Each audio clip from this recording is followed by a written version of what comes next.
Well, I'll say hi. I'm Bobby Reed. How you doing, everybody? This is the Proximity series of conversations. I decided to talk to my favorite people here in Hollywood, and I'm going to start today with Amy Lyndon. Amy Lyndon is a friend of mine. She's a client of mine. I've known her for several years through Jason Gullifer. I guess is how we got in touch initially, our mutual friend Jason. And Amy is that kind of a person that I like coaches who are professional actors. I know here in Hollywood we have coaches that are not actors, and I guess maybe they know something, but I really am very interested in what an acting professional has to say if they're going to coach. Amy's an actor, a writer, a producer, a teacher, an author. She has many hats. Hi, Amy. Thanks for joining us. Hi, Bobby. I'm glad I'm here today because you're one of my favorite people. Well, ditto to you. And I read your recent backstage piece. It's not fresh. It's from 2014, but it's your five booking philosophies. And really, today I wanted to talk to you as an actor, just an actor. Amy Lyndon, the performer, the person who a production company calls or the agent sends over to a casting person, and you're up for sitcom X or episodic Y. And what is this article where you have the 5 points of booking and backstage? It's a wonderful article, of course. It was a year ago. Have you adjusted your philosophies in a year since you wrote that? No, No, same thing. yeah, yeah. I think you have to be careful when you write something and it's such a big publication like Backstage because you almost have to be a little bit vanilla, Hmm. you know? Um, I'm sure that there are questions that you could ask me that I could get to an even stronger truth about the state of affairs today and what things are really like. Because I'm out there with my students, so it's kind of different than most people, you know.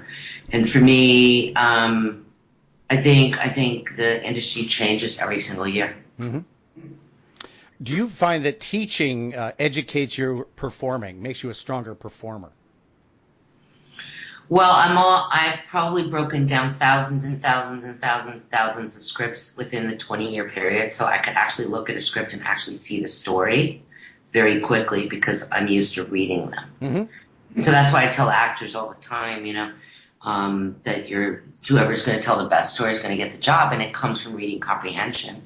And I was never very good at reading comprehension as a kid, so I actually had to work really hard at it. And so after years and years of breaking down scripts, it's easy for me to pick up a script and actually see what's really going on. Hmm. And that applies to a short scene. What about a one-page scene, a half a page scene, something small as opposed to a lot of meat and potatoes?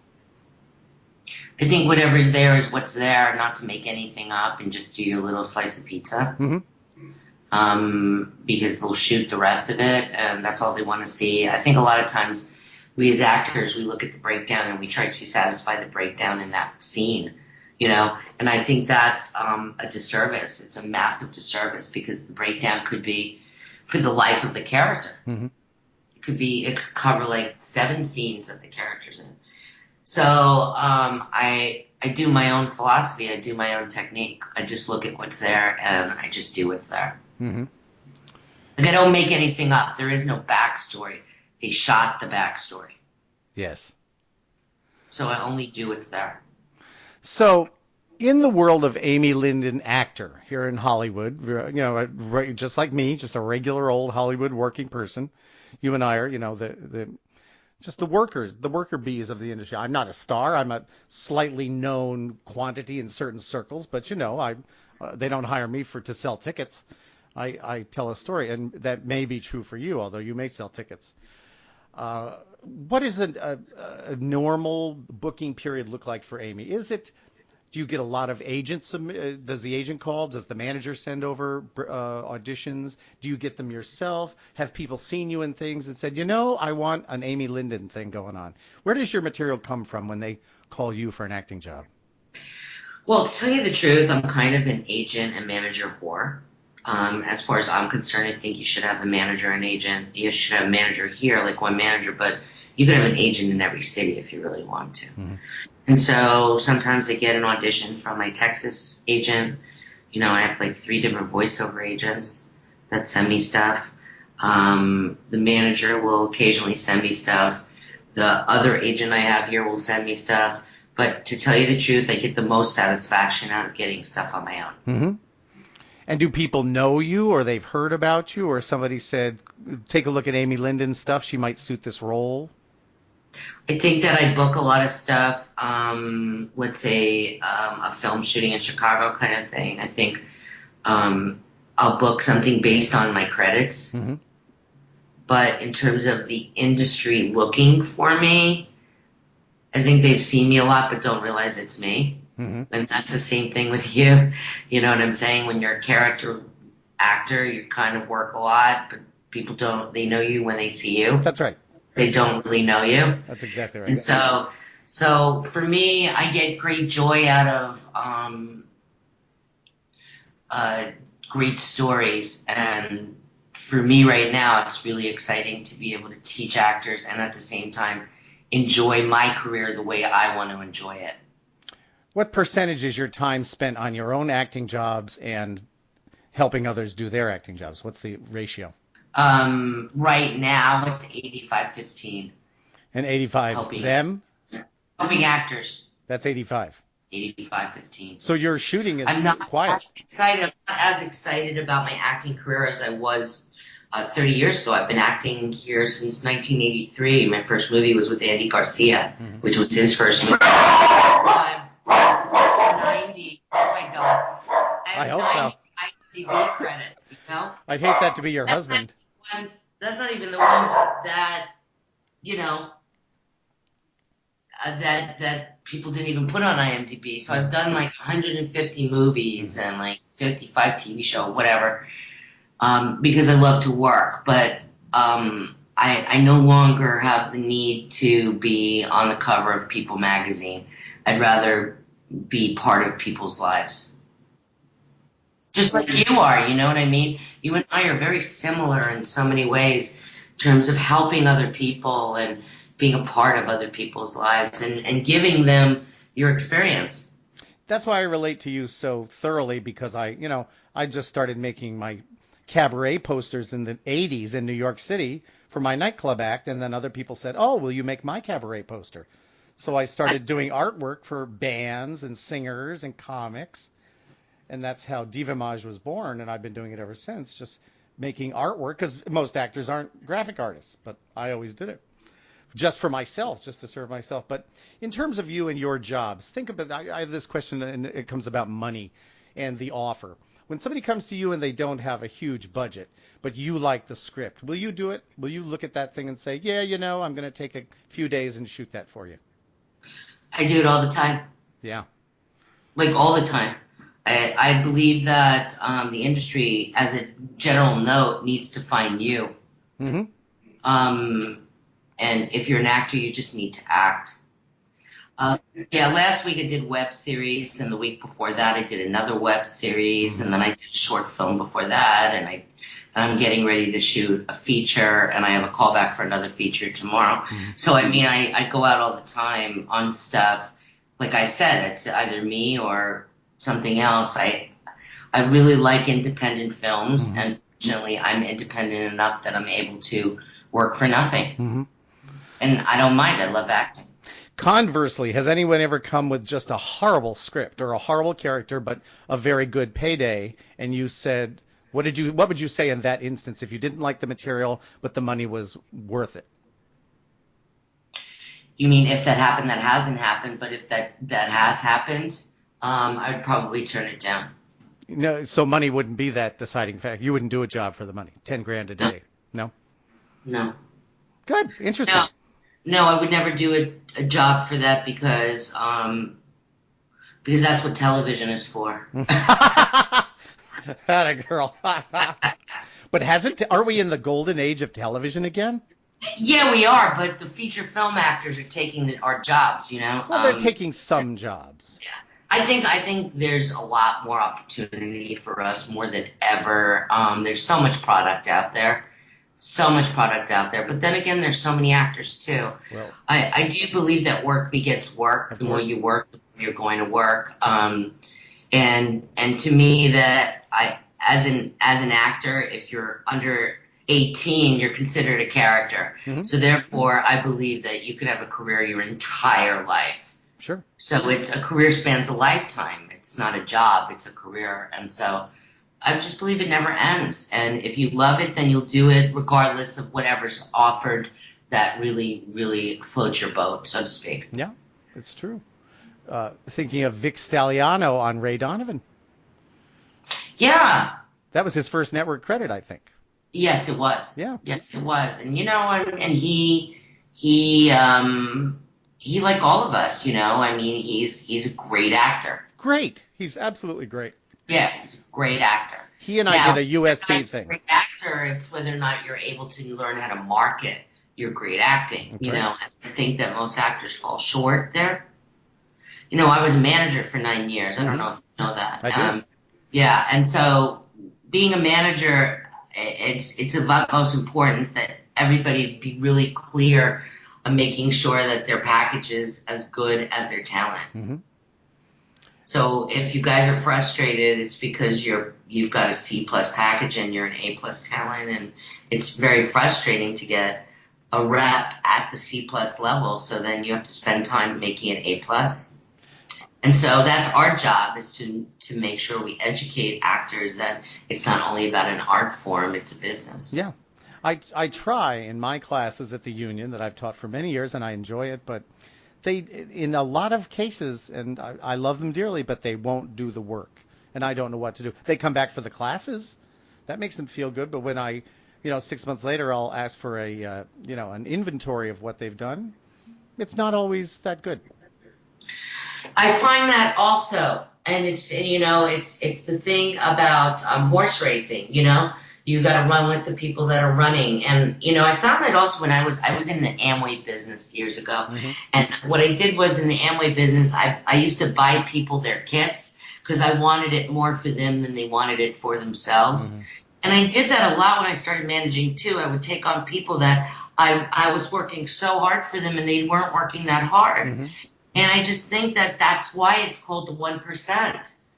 And there is no great mystery why there's 1% of the people are the people working. Hmm. It's because the 99% they don't want to do the work. It's not like it was years ago that they found people that's where it was, like in the 40s, 50s, 60s, even the 70s. But we got to the 80s, 90s, and here we are, 21st century, and you got to build a TVQ, build a following. Now today's actually people are losing jobs because they don't have enough followers on Twitter. Hmm. Hmm. I've heard Like that. one of my students lost a huge job, and the producer called him up and said, "I'm so sorry, but we all wanted you." But the guy that we have to give it to, he's got a huge following on Twitter. And they presume that that Twitter following will translate into ticket sales or eyeballs. That's absolutely what they presume. Do you think that's true? Absolutely. That those followers are going to watch that television show or pay for that movie? No doubt in my mind. Okay. Well, which is the same of why there's this guy starring in a movie now that he has followers on Vine, Hmm. like huge followers, became a big teen star. I don't have his name off the top of my head Hmm. because it disturbs me. Yeah.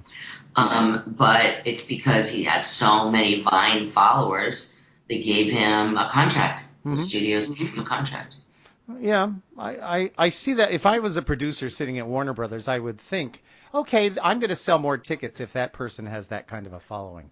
But I just want to see. I'm curious. 5 years from now, let's see how it plays out. Let's you and I check back in 5 years and I see. agree with you because it doesn't mean that he's going to be able to sustain a career because he got lucky. You know what I'm saying? It's like a one hit wonder. And it doesn't mean he's good for the role.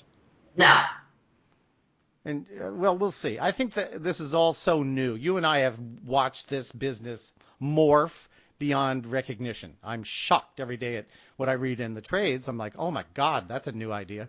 I never, these things, you have to read so much every day to keep up with it. But I just want to see how it shakes out because I'm an old fashioned kind of guy.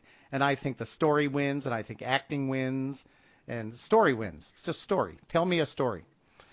And it's probably going to be a story I've heard before, but that trumps all in my book. That's why I don't go to the movies. Hardly ever would I pay for a ticket because I get so much crap for free, But I have paid for a couple things because I thought I want to see this on a big screen.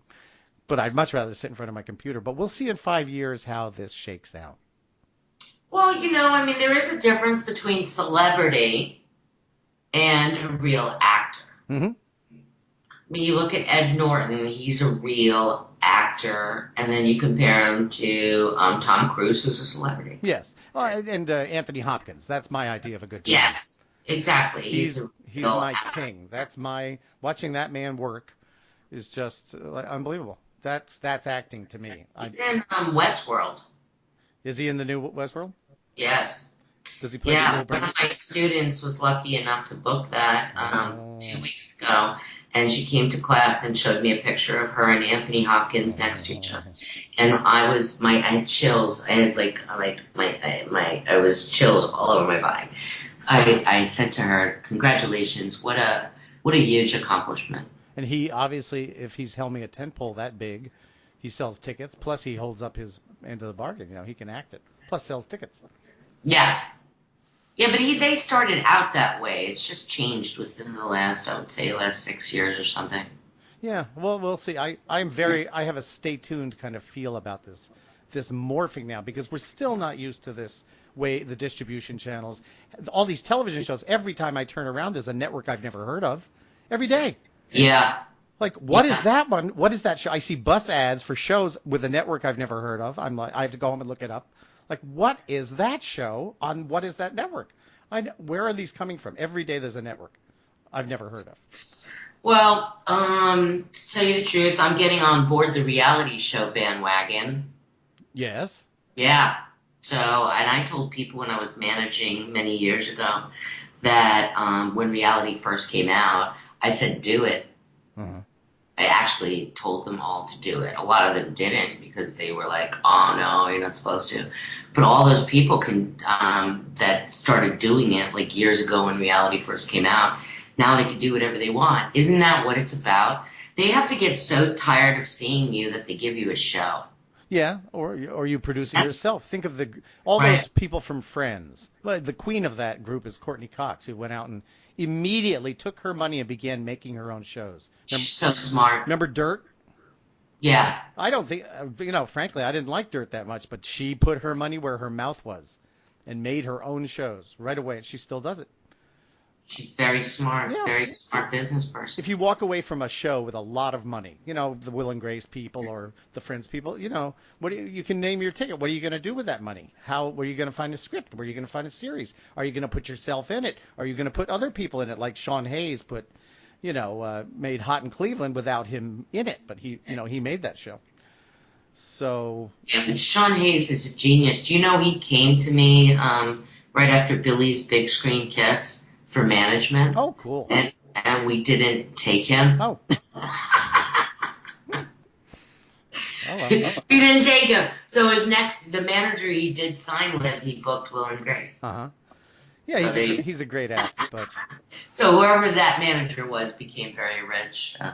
I had a glimpse. We all have our own paths. What can I say? That's right. All Hollywood is full of those stories where the understudy went on and became somebody huge. So just in wrapping it up, Amy, I appreciate your time so much. What is your booking philosophy for yourself for your future? If you are backing off and you're happy backing off, how are we going to see you in more things? Are you just going to wait for the phone to ring? No, I'm backing off from being frustrated. Are you frustrated? What frustrates you? I made a conscious decision to back off from waiting for other people to decide what I'm going to do in my career. Mm-hmm. And so I made a conscious decision to just go out and just create some stuff for myself and to work on projects that I think are really fun to work on because they're fun. Mm-hmm. Mm-hmm. But you'll take if the agent sends you an audition, you'll take it, won't you? Yeah, I mean, I went out for a Russian woman the other day for Grandfathered. Yeah, good show. I'm excited about that show. But I mean, the age is wrong. I don't see myself. I don't see them casting my type, and I've been really watching for my type on television. I don't see it. I see an always in alternative programming is my type, and so I made a decision that I'm not going to get frustrated with my career when I have such joy in so many other places in my life. Sure. It's not like I haven't worked. Of course not. I just don't choose to be unhappy. No. Doesn't that make sense? Of course it does. And I would, if I look around Hollywood, and I love Bonnie Gillespie, even though she stopped acting decades ago. What she does for performers is gigantic. But you're the only one that I really know. There's acting coach, actor coaches, but they don't run the industry that you do in serving others. It's just remarkable, and I just admire you so much for that. Well, and got to tell you, I've done a couple of Christian films too, and which has been just really fabulous. Mm-hmm. I flew to Chicago to shoot a movie, and I'd rather do important pieces. Mm-hmm. I don't know. I mean, I think it comes a point in your life where you're like, you know what, I don't want to chase after something. Mm-hmm. I'd rather just do it for the love of it, and I do believe that it will come to me the way it's supposed to. Well, it's in letting go. You understand? I'm glad you said that, because that brings me to a question that I have. I'm thinking of myself, of course, as usual. But I want to think about you, too. You put out work. You put out your work. You do your roles. You go home. End of the day, you move on to the next thing. But that work continues to speak for you. Exactly. Does that please you? That's a conscious decision on my part? That makes me very happy. Is that I could look back and say, well, I really am proud of this work, Yep. and that I did it on my terms. Mm-hmm. And I do think that we're in an industry where we always feel like we have our hand out. But the truth of the matter is, it really is within your power to guide wherever you want to go. Sure, and probably like me, some of my material is not the best in the world. It's not my A-list stuff. Other material is fabulous. So I have no control over that. It's out there doing its thing. Either I stink that day or I'm genius that day. But the work continues to do its thing all by itself without my lifting a finger. You have a much larger body of work than I do. So all those movies and television shows continue to work for you. When you're home, someone's watching it in Singapore. Amy Lyndon doing something from 10 years ago in Singapore. Yeah, what's interesting is a friend of mine called me up from Mexico and saw a movie that I did for Lionsgate called BTK. Mm-hmm. And I played Kane Hodder's wife. And it was dubbed in Spanish. Mm-hmm.